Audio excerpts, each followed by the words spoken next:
Bicara tentang poligami, itu banyak orang yang salah paham. Karena sebagian orang menganggap poligami itu sebagai ajaran Islam. Bahkan ada yang sampai menganggap itu kewajiban di dalam Islam. Ini hal yang menurut saya sangat keliru. Mengapa? Karena poligami itu terjadi di berbagai bangsa. Dia dilakukan oleh orang-orang Cina di zaman dahulu kala, di zaman Cina kuno, oleh orang-orang India kuno, oleh orang-orang Mesir kuno. Bahkan itu sudah terjadi dan dipraktekkan secara luas jauh sebelum Islam lahir di Arab Saudi abad ke-7. Jadi ini adalah sebuah fenomena yang universal dilakukan oleh banyak bangsa pada masa-masa sebelum manusia mengenal kesadaran yang kita kenal sebagai kesadaran tentang hak asasi manusia. Menarik bahwa dalam masyarakat Muslim sendiri banyak orang menganggap bahwa ya poligami itu dilakukan karena Nabi sendiri melakukannya, kira-kira seperti itu. Jadi alasannya adalah ikut sunnah Nabi. Padahal dalam realitas sejarah itu diungkapkan bahwa Nabi itu baru berpoligami itu setelah istri pertama yang Nabi hidup bersamanya, Khadijah binti Khuwailid, itu selama 28 tahun. Sementara Nabi itu hidup dalam masyarakat yang poligam. Jadi masyarakat Arab jahiliyah itu adalah masyarakat yang poligam, bahkan poligaminya itu tidak terbatas sedikit pun. Kalau saya mendengarkan hadis-hadis tentang misalnya ya tentang Gailan ad-Dimashq, salah seorang kepala suku dari Syria, dia punya istri itu lebih dari 200 orang. Jadi ketika Nabi bertanya kepada dia waktu dia akan masuk Islam, Nabi bertanya, kamu punya istri berapa? Dia mengatakan lebih dari 200. Dan kebiasaan seperti itu adalah kebiasaan yang lumrah dalam masyarakat Arab jahiliyah.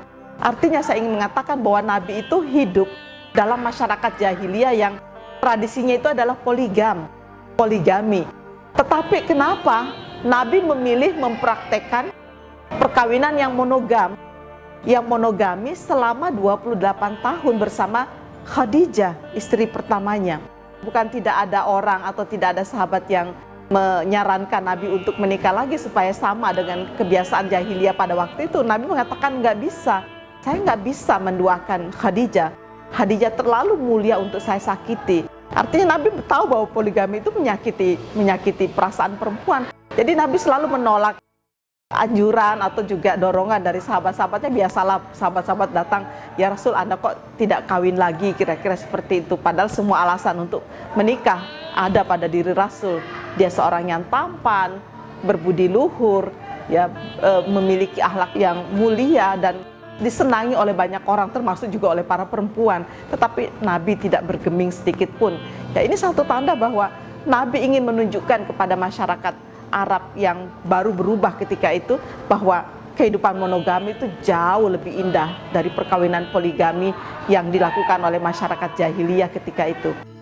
Yang kedua, dalam masyarakat Islam itu juga banyak mengatakan, oh ya saya poligami karena ada ayat.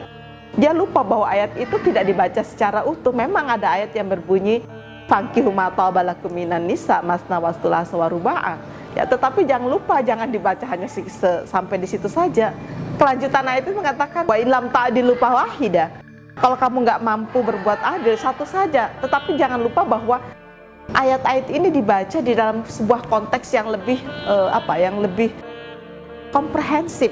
Bahwa yang dimaksudkan dalam ayat-ayat itu adalah berkaitan dengan perlindungan terhadap anak-anak yatim. Bahwa kita harus berbuat adil, harus berlaku jujur kepada anak-anak yatim.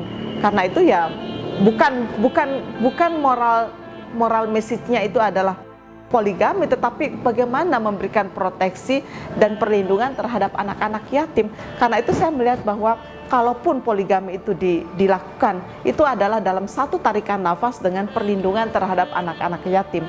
Tetapi apa yang terjadi dalam masyarakat kita, anak yatim terlantar di mana-mana, sementara poligami juga terjadi di mana-mana. Sama sekali tidak memenuhi atau tidak merespon persoalan-persoalan inti yang dikemukakan oleh Islam. Tetapi yang ingin saya garis bawahi dalam hal ini adalah bahwa dalam realitas sosial, poligami itu menimbulkan banyak sekali problem. Pertama ya, problem penelantaran anak. Karena kami juga bekerja dengan banyak shelter perlindungan anak.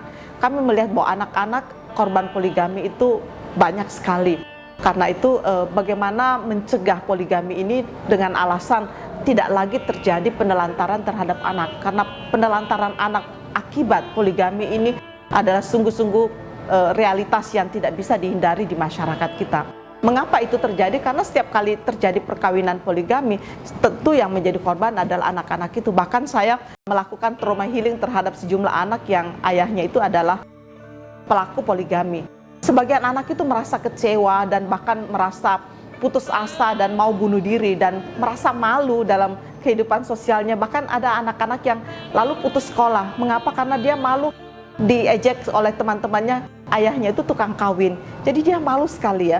Karena itu saya mengatakan kepada semua pelaku poligami, baik laki maupun perempuan, Anda itu jangan egois. Pertimbangkanlah perasaan anak-anak, perasaan orang tua Anda. Karena banyak juga orang tua yang merasa malu anak-anaknya melakukan poligami, apakah itu laki atau perempuan. Jadi orang tua itu merasa malu punya anak yang pelaku poligami. Karena itu mari kita mempertimbangkan perasaan orang-orang di sekitar kita, perasaan orang tua kita, perasaan anak-anak kita yang menjadi korban akibat ketidakmampuan kita menjaga syahwat.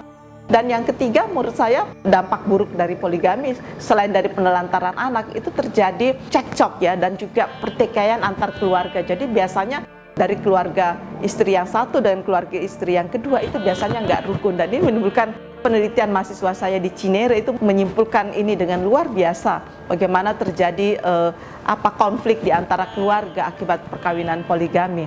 Dan yang ketiga ya terjadi perasaan yang tidak nyaman, depresi dan putus asa di antara istri-istri tersebut. Ya boleh jadi ada istri, biasanya istri kedua tidak merasa sakit ya seperti istri pertama, tetapi itu tidak bisa dijadikan alasan bahwa poligami it's nothing, kira-kira seperti itu, tidak ada masalah. Ya, jadi buat saya adalah bagaimana mencegah perkawinan poligami ini dengan alasan perlindungan terhadap anak, ya, perlindungan hak-hak reproduksi, dan juga membangun kedamaian di dalam kehidupan keluarga dan juga di dalam kehidupan komunitas yang lebih luas. Tetapi yang paling pasti buat saya adalah bagaimana mengakhiri perilaku poligami dalam masyarakat. Saya kira nggak ada lain kecuali bagaimana kita mengajarkan manajemen syahwat.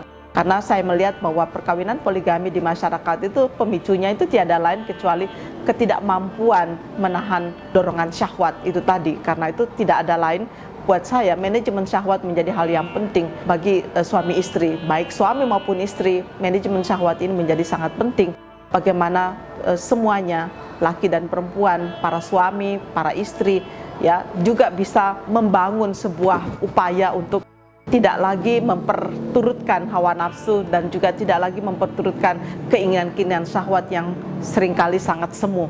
Karena itu ke depan saya pikir salah satu upaya untuk membangun keluarga yang mawaddah, sakinah, warahmah dalam masyarakat kita adalah menghentikan dan membatasi perkawinan poligami melalui undang-undang yang ketat. Saya ingat bahwa di beberapa negara Islam seperti di Turki, di Maroko dan di Tunisia, itu undang-undang keluarga mereka sudah sangat ketat ya, melarang poligami. Bahkan di negara-negara seperti Tunisia itu sudah menganggap poligami itu sebagai sebuah crime, sebuah kejahatan terhadap kemanusiaan. Karena itu ya mari kita bersama-sama mengakhiri poligami sehingga kehidupan damai kita mulai dalam kehidupan keluarga.